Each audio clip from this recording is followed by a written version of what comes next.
జతగా ఉండే వరమే నువ్వే ఇస్తే ఇంకేమి కావాలి జన్మకి.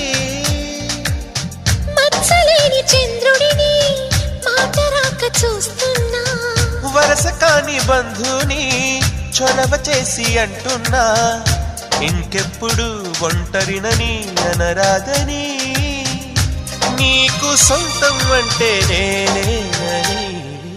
కొమ్మ కొమ్మ విన్నావమ్మ కోయిల వస్తుంది, వస్తూ వస్తూ తనతో వెన్నెల వెలుగులు తెస్తుంది. ఏవమ్మ మరుమల్లి తోరణాలు కడతావా, చిలకమ్మ ఎదురేగి స్వాగతాలు చెబుతావా.